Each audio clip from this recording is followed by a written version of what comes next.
दोस्तों, स्वागत है आपका हमारे चैनल ज्ञान लो में। आज हम बात करेंगे जो मैन्योर है वो क्या होता है। तो मैन्योर जो है इसके अंदर अगर हम मैन्योर की बात करें तो लार्ज क्वांटिटी के अंदर इसके अंदर ऑर्गेनिक मैटर होता है। तो इसके अंदर क्या होता है, लार्ज क्वांटिटी में ऑर्गेनिक मैटर, या आप कह सकते हैं कि ये काफ़ी ज़्यादा क्वांटिटी होती है ऑर्गेनिक मैटर की।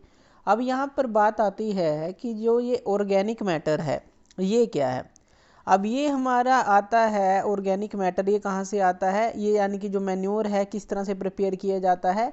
ये ऑर्गेनिक मैटर आता है हमारा जो एनिमल एक्सक्रेटा है। एनिमल एक्सक्रेटा यानी कि एनिमल जो वेस्ट होता है, एनिमल एक्सक्रेटा उसको बोलते हैं। जैसे गाय का भैंस का गोबर हो गया, इसी तरह से जो प्लांट के वेस्ट हो गए, इस तरह का जो वेस्ट है उसको हम ऑर्गेनिक मैटर बोल देते हैं। तो ऑर्गेनिक मैटर क्या है, प्लांट का या एनिमल का वेस्ट। अब देखिए जो मैन्योर है ये क्या करता है, ये स्मॉल क्वांटिटी ऑफ न्यूट्रिएंट्स जो है सप्लाई करता है सोइल को, मिट्टी को, ताकि जो है पेड़ पौधों को अच्छा न्यूट्रिशन मिल सके। तो मैन्योर हेल्प करता है सोइल की उपजाऊ क्षमता को बढ़ाने में, जैसे कि हमने बात की। और सोइल की जो उपजाऊ क्षमता है वो जब बढ़ जाती है तो पेड़ पौधे भी जो है अच्छे उगते हैं। अब देखिए जो ऑर्गेनिक मैटर है वो हमारा सोइल के स्ट्रक्चर को भी ठीक करने में हेल्प करती है। यानी कि सोइल की अगर फर्टिलिटी बढ़ानी हो तो उसमें ये हेल्प करता है, उसका स्ट्रक्चर जो है अच्छा करना हो तो उसमें ये हेल्प करता है। सोइल का स्ट्रक्चर अगर अच्छा करने में हेल्प करता है तो इसका क्या मतलब है, यानी कि अगर मान लीजिए आपके पास सैंडी सोइल है, यानी कि जिसके अंदर जो है रेत के कण ज़्यादा हैं, रेतीली सी सोइल है, तो उसके अंदर अगर आप फर्टिलाइज़र, ये जो हमारे मैन्योर हैं ये आप मिलाते हैं तो क्या होता है, उसकी वाटर होल्डिंग कैपेसिटी बढ़ जाती है। यानी कि वाटर को होल्ड करने की कैपेसिटी उसकी इंक्रीज हो जाती है, वाटर को अच्छी तरह से वो होल्ड कर पाता है। इसी तरह से अगर मान लीजिए आपके पास अलग तरह की सोयल है, मान लीजिए क्लेई सोयल है आपके पास, तो जो क्लेई सोयल है इस तरह की सोयल के अंदर जो है large quantity of organic matter अगर आप डालते हैं तो वो हेल्प करता है ड्रेनेज के अंदर, यानी कि उसके अंदर ज़्यादा पानी को वो टिकने नहीं देता, उसको पोरस बना देता है। तो इस तरह से उसको स्ट्रक्चर को रिफाइन कर देता है अलग अलग सोयल को, जैसे वाटर होल्डिंग कैपेसिटी बढ़ा देना, ड्रेनेज को बढ़ा देना, ताकि जो है अवॉइड हो सके जो वाटर की क्लॉगिंग है। तो वाटर की लॉगिंग जो है इससे अवॉइड हो जाती है। तो इस तरह से हमने देखा कि जो मैन्योर है ये हमारा किस किस चीज़ में हेल्प करता है, सोइल की फर्टिलिटी बढ़ाने में और स्ट्रक्चर जो है वो चीज़ बढ़ाने के अंदर, यानी कि रिफाइन करने में, सैंडी सोइल हो, क्लेई सोइल हो, अलग अलग तरह के। अब देखिए हमारे अगर हम बात करें कि अगर हम मैन्योर यूज़ करते हैं बायोलॉजिकल जो वेस्ट का बना होता है, जैसे कि ये हमने बात किया एनिमल का या फिर प्लांट का, ये काफ़ी फ़ायदेमंद रहता है और हमें बचाता है फर्टिलाइज़र यूज़ करने से। फर्टिलाइज़र जो कि मैन मेड होते हैं वो भी हम आगे पढ़ेंगे। तो फर्टिलाइज़र की जगह मैन्योर का इस्तेमाल काफ़ी अच्छा रहता है। और जो बायोलॉजिकल वेस्ट है वो भी हमारा डिकम्पोज हो जाता है, उसको हम खाद में बदल लेते हैं। तो इसको जो है पूरा जो अगर हम मैन्योर को देखें तो उसको हम किस तरह से क्लासिफाइड कर सकते हैं उसको समझते हैं। तो जो हमारा ये है कंपोस्ट और वर्मी कंपोस्ट, पहले हम समझते हैं कंपोस्ट क्या होती है।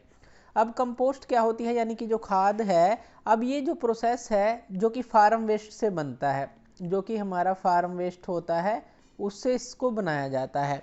फार्म वेस्ट मटेरियल जैसे कि काऊ का डंग हो गया, यानी कि जो गोबर हो गया भैंस का, गाय का, इसी तरह से जो फार्म का वेस्ट, वेजिटेबल का वेस्ट हो गया, इसी तरह से डोमेस्टिक वेस्ट हो गया, सीवेज वेस्ट हो गया, इस तरह की चीज़ों से बनता है। तो इनको क्या है, एक पिट में दबा दिया जाता है। एक पिट यानी कि एक गड्ढा खोदकर उसके अंदर इनको दबा दिया जाता है अच्छी तरह से, ऊपर से इनको ढक दिया जाता है पत्तों से, मिट्टी से, इस तरह से ढक दिया जाता है। और फिर क्या होता है, जब ये हमारी चीज़ तैयार होती है, डिकम्पोज हो जाती है इसके अंदर, तो इसको हम बोल देते हैं कंपोस्टिंग। तो ये जो प्रोसेस है इस तरह की, उसको हम कंपोस्टिंग बोल देते हैं कि हमने इस तरह से इसको खाद तैयार की, जो हमारा वेस्ट था उसको गड्ढे के अंदर डाल दिया, जो एनिमल वेस्ट था, प्लांट वेस्ट था, इस तरह का जो भी वेस्ट था, और जो हमने इसके अंदर दबा दिया उसको, वो प्रेशर और टेम्परेचर से वो खाद में कन्वर्ट हो जाता है। अब देखिए ये जो कंपोस्ट होती है इसके अंदर हमने जो एनिमल वेस्ट या फिर जो हमारा प्लांट वेस्ट है वो यूज़ किया है, तो न्यूट्रिएंट्स इसके अंदर काफ़ी ज़्यादा होते हैं, रिच होती है न्यूट्रिएंट्स के अंदर।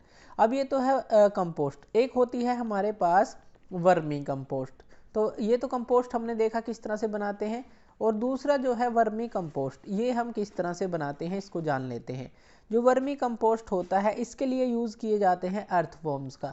अगर आप जल्दी से जल्दी जो है खाद को तैयार करना चाहते हैं तो अर्थवॉर्म्स का यूज़ किया जाता है। तो यानी कि ये जो वो कीड़े होते हैं जो जल्दी से जल्दी जो है इस डिकम्पोजिशन ऑफ प्लांट और जो एनिमल रिफ्यूज़ है उसको जो है तेज कर देते हैं, और इससे क्विक हमें जो है कंपोस्ट मिलती है, जिसको हम बोलते हैं, इसको नाम दे देते हैं वर्मी कंपोस्ट जो है, इसको नाम दे देते हैं। तो इसके अंदर हमने क्या किया, इसके अंदर हमने अर्थवॉर्म्स का यूज़ किया, इसके अंदर हमने गड्ढे के अंदर दबा दिया कंपोस्ट के अंदर।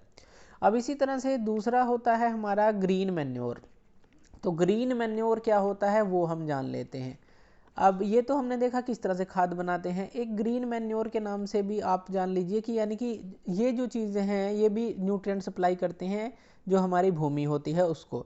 अब देखिए, अगर आप जो है बीज की बुआई करते हैं, तो सोइंग करते हैं, तो आप क्या करते हैं, उससे पहले जो है कुछ प्लांट आप लगा लेते हैं। यानी कि जैसे कि आपको बीज बोना है, उससे पहले कुछ जो है आप प्लांट उगाते हैं उसी खेत के अंदर, उसी भूमि के अंदर। जैसे कि सन हैम्प होता है। जो सन हैम्प होता है एक पत्तेदार जो है पौधा होता है, हरा जो पौधा होता है। या फिर आप जो है गुआर उगाते हैं, गुआर को आप उगाते हैं, इस तरह के पौधे आप उगाते हैं। और फिर जो है उनको जो है खेत के अंदर ही प्लो कर दिया जाता है।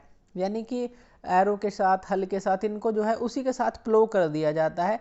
जब आप मिट्टी को प्लो करते हैं, प्लो यानी कि हल के थ्रू उसको जोतते हैं, तो इनको साथ में ही जोत दिया जाता है, जिससे क्या ये जो सन हैम्प और जो गुआर है मिट्टी के अंदर मिल जाते हैं, मिट्टी के अंदर मिल जाते हैं। और ये इसको हम बोल देते हैं कि ये ग्रीन मैन्योर था, क्योंकि हरे भरे पौधे होते हैं और मिट्टी में जब ये मिलते हैं तो उसकी उपजाऊ क्षमता, उसको न्यूट्रिएंट प्रोवाइड करते हैं, और जो सोयल के अंदर जो नाइट्रोजन और फास्फोरस हैं उनको ये इंक्रीज करते हैं। तो नाइट्रोजन और फास्फोरस की जो क्वांटिटी है उसको इंक्रीज करने का ये काम करते हैं, जिससे कि हमारी सोयल की फर्टिलिटी जो है इंक्रीज होती है। तो ये होता है हमारा मैन्योर। तो थैंक यू वीडियो देखने के लिए, और इसी तरह की वीडियोस के लिए आप हमारे चैनल ज्ञान लो पे हमें सब्सक्राइब कर सकते हैं। धन्यवाद।